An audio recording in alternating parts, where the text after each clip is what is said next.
ওকে, আজকে আমরা যে প্রবলেমটা সলভ করব সেটা হচ্ছে লিড কোডের 150 নম্বর প্রবলেম। টপিক হচ্ছে evaluate reverse polish notation. Okay, তো হচ্ছে আমরা আগে কোশ্চেনটা দেখি কি বলছে। You are given an array of strings tokens that represents an arithmetic expression in a reverse Polish notation. Evaluate the expression. Return an integer that represents the value of the expression. Okay. Note that the valid operations are plus, minus, multiple, and division. Each operand may be an integer or another expression. The division between two integers always truncates towards 0. There will not be any division by 0. The input represents a valid arithmetic expression in a reverse Polish notation. The answer and all the intermediate calculations can be presented in a 32-bit integer. ওকে, তো এখানে basically বলেছে যে reverse polish Notion মানে ওইটা হিসেবে একটা হচ্ছে string দেওয়া হবে, একটা অ্যারে দেওয়া হবে যেখানে মানে টোকেনস নামে একটা অ্যারে দেওয়া হবে যেটার মধ্যে স্ট্রিং থাকবে। হ্যাঁ, মানে নাম্বারগুলো স্ট্রিং আকারে থাকবে, ঠিক আছে। যেমন এখানে আমরা দেখতে পাচ্ছি টোকেন্স নামে একটা অ্যারে আছে, এখানে স্ট্রিং হিসেবে নাম্বার আর অপারেটরগুলো দেওয়া আছে, ঠিক আছে। এখন এটা আর রিভার্স পলিশ নোটেশন হিসেবে থাকবে। আমরা নোটেশন তিন প্রকার জানি, মানে একটা এক্সপ্রেশনকে আমরা কিভাবে রিপ্রেজেন্ট করি তিনভাবে। একটা হচ্ছে ইনফিক্স, একটা হচ্ছে প্রিফিক্স, আর একটা হচ্ছে পোস্ট ফিক্স। তো পোস্ট ফিক্সটাই বেসিক্যালি হচ্ছে রিভার্স পলিশ নোটেশন। ইনফিক্স হচ্ছে কি, মানে যেমন 2+3, এখানে হচ্ছে দুইটা অপারেন্টের মাঝখানে একটা অপারেটর আছে, এখানে হচ্ছে প্লাস, মাইনাস, গুণ, ভাগ, এগুলো হচ্ছে এই চিহ্নগুলো অপারেটর, আর হচ্ছে 2, 1, 3 এই নাম্বারগুলো হচ্ছে অপারেন্টস, ঠিক আছে। তো এখানে হচ্ছে পোস্ট ফিক্স বলতে এখানে হচ্ছে আমরা ধরলাম একটা এক্সপ্রেশন, মানে অপারেন্ট এ আর বি। হ্যাঁ, এই দুটো যোগ করার সময় a প্লাস বি করবো, বিয়োগ করার সময় a মাইনাস বি। এটা হচ্ছে ইনফিক্স। ইনফিক্সের সময় অপারেটরটা মাঝখানে থাকবে আর অপারেন্ট দুইটা দুই পাশে থাকবে। অ্যান্ড প্রিফিক্সের সময় অপারেন্টটা ফার্স্টে থাকবে, অপারেটরটা ফার্স্টে থাকবে, অপারেন্ট দুইটা পরে থাকবে। অ্যান্ড পোস্ট ফিক্সের সময় ফার্স্টে হচ্ছে অপারেন্ট দুইটা থাকবে, এই যে যেমন এটা এটা, তারপরে হচ্ছে অপারেটরটা থাকবে, এরকম। তো এই দুইটা হচ্ছে আমাদের কি বলে, এই দুইটাকে নিয়ে আমাদের পরে যে হচ্ছে অপারেটরটা দেওয়া থাকবে সেটা করতে হবে, মানে 2+1 যোগ করে যেটা হবে সেটা হচ্ছে 3 দিয়ে, তারপর এখানে 3 থাকলো, এখানে আবার 3, এই দুটাকে এখন পরেরটা মানে গুণ চিহ্ন দিয়ে গুণ করে দিতে হবে। তাহলে 3 × 3 9, তাহলে আউটপুট আসবে 9। এবার এটাই হচ্ছে ব্যাক করতে হবে। আর এখানে যেটা বলেছে, the division between two integers always truncates towards 0, এটা হচ্ছে ডিভাইড করলে যদি হচ্ছে দশমিকে আসে, যেমন 2.6 বা 2.8 এরকম আসে, তাহলে হচ্ছে পয়েন্টের পরের সংখ্যাটা আমাদের হচ্ছে বাদ দিয়ে দিতে হবে, দিয়ে শুধু 2 নিতে হবে। বা 3 পয়েন্ট সামথিং আসে 3 নিতে হবে, পয়েন্টের পরের সংখ্যাটা বাদ দিয়ে দিতে হবে, এটাই। তো হচ্ছে এখন আমরা কোড লিখি। তো ফার্স্টে আমরা হচ্ছে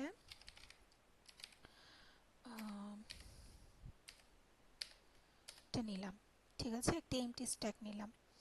তারপরে আমরা আগে লুপ চালাই দিব।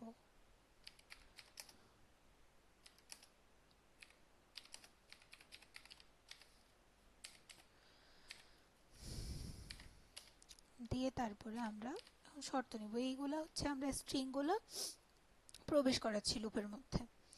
এটা হলো the if c equal equal equal যদি প্লাস হয়, এটা আমরা কোটেশনের মধ্যে এই জন্য নিলাম কারণ স্ট্রিং আকারে আছে। হ্যাঁ, যদি প্লাস হয় তাহলে হচ্ছে স্ট্যাক ডট পুশ দিয়ে হচ্ছে স্ট্যাক ডট পপ, এটার সাথে যোগ হবে আবার স্ট্যাক ডট পপ। এটা কি হলো, এইটা হচ্ছে যে টপ দুইটা এলিমেন্ট স্ট্যাকের, হ্যাঁ, এই দুইটা এলিমেন্টকে এই যে যোগ করা হলো, যেরকম এই যে এখানে আছে এইটা আর এইটা ফার্স্টে হচ্ছে স্ট্যাকে প্রবেশ করবে, দিয়ে এই দুইটার পরে যখন অপারেন্ট আসবে মানে সি, তখন হচ্ছে এই স্ট্যাকটা আর এই স্ট্যাকটা বাইরে এসে যোগ হয়ে যাবে। ঠিক আছে, এখন যেহেতু 2+1 আর 1+2 একই বিষয়, তাই হচ্ছে এই নর্মালি এভাবে লিখেছে। ওকে, তারপরে হচ্ছে আমরা যদি না হয় তাহলে এলস ইফ যদি C equal equal equal minus হয়, হ্যাঁ, তাহলে হচ্ছে আমরা দুটো কনস্ট্যান্ট নিব, const A equal to stack dot pop and হচ্ছে কনস্ট বি নিব, যেটা হচ্ছে স্ট্যাক ডট পপ, দিয়ে তারপরে আমরা পুশ করব স্ট্যাকের মধ্যে স্ট্যাক পুশ বি মাইনাস এ। আচ্ছা, এখন এটা কেন করা হলো, এখানে তো আমরা নর্মালি নিয়ে নিলাম, বাট বিয়োগের ক্ষেত্রে এটা কেন করা হলো? এটা এই জন্য করা হলো যে হচ্ছে এখন স্ট্যাকের মধ্যে ফার্স্টে এ যাবে, তারপরে বি যাবে, হ্যাঁ, এখন স্ট্যাক যেহেতু last in first out rule মেনে চলে, তো হচ্ছে ফার্স্টে বি বের হবে তারপরে এ বের হবে, হ্যাঁ, এখন যদি এভাবে দিই তাহলে বি মাইনাস এ হয়ে যাবে। এখন যদি 1 - 2 করি তাহলে তো -1 হয়ে যাচ্ছে, এটা তো আসলে কাউন্ট হবে না, মানে ভুল হয়ে যাবে অ্যান্সারটা। সেই জন্য হচ্ছে আমরা এভাবে কনস্ট্যান্ট নিয়ে নিয়েছি, দিয়ে হচ্ছে বি মাইনাস এ করছি, তাহলে এটা কারেক্ট আসবে। ওকে, এবার হচ্ছে গুণের ক্ষেত্রে দেখি, else if c equal equal equal into, okay, তারপর হচ্ছে এটাই হবে, যেহেতু মাল্টিপল করলেও একই জিনিসই আসে,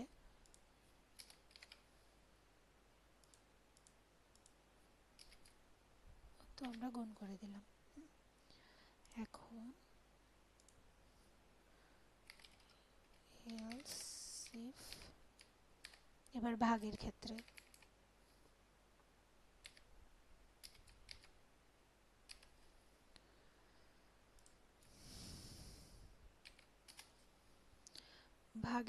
বিয়োগের মতোই, কিন্তু একটু আলাদা।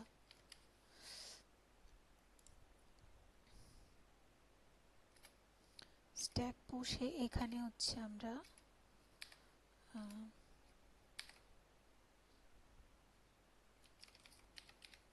ম্যাথ ডট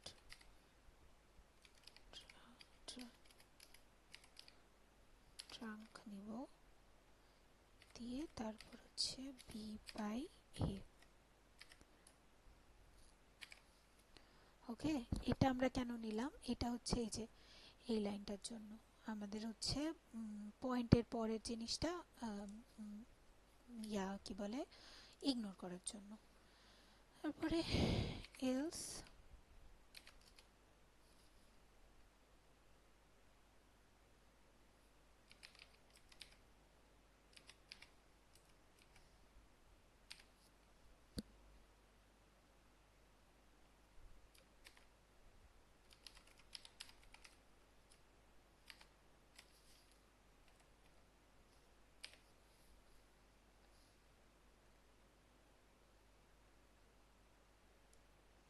আচ্ছা না, এখানে এলস হবে, হ্যাঁ, আর এই ক্ষেত্রে এইটা হবে না, এইটা হবে না,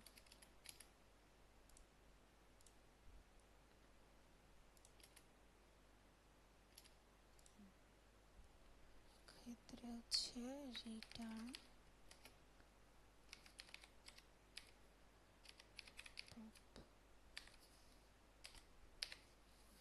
আচ্ছা, এখানে হচ্ছে আমরা যদি হয়ে গেল, দিয়ে তারপরে হচ্ছে এইটা নাম্বারটা হচ্ছে ইয়াতে কি বলে, মানে যেহেতু এখানে স্ট্রিং হিসেবে আছে, ঠিক আছে, তো আমরা হচ্ছে যদি নাম্বারগুলা শুরুতেই এইটা দিতাম, মানে এখানে স্ট্রিংকে নাম্বারে কনভার্ট করার জন্য এই নাম্বারটা ইউজ করা হয়েছে, ঠিক আছে। বাট এটা যদি আমরা শুরুতে দিতাম তাহলে হচ্ছে এই অপারেটরগুলাও হচ্ছে কাউন্ট হতো না, তো সেই জন্য এটা আমরা শেষে দিয়েছি। এখন দেখি আমরা রান করি।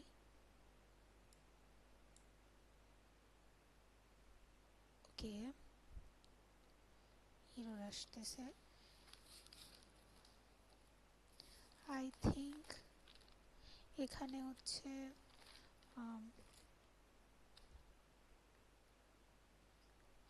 এলসিফই হবে, আমরা ভুল করলাম।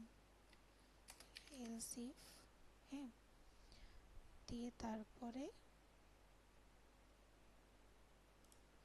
এখানে হচ্ছে এলস দিয়ে এটা কন্ট্রোল এক্স ভি।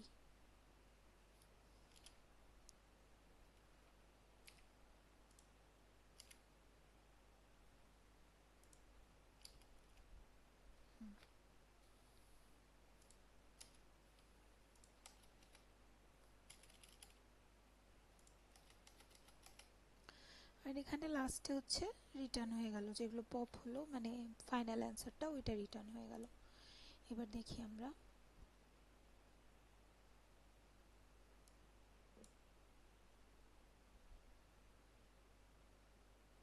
আচ্ছা এখানে এম বড় হাতের হবে।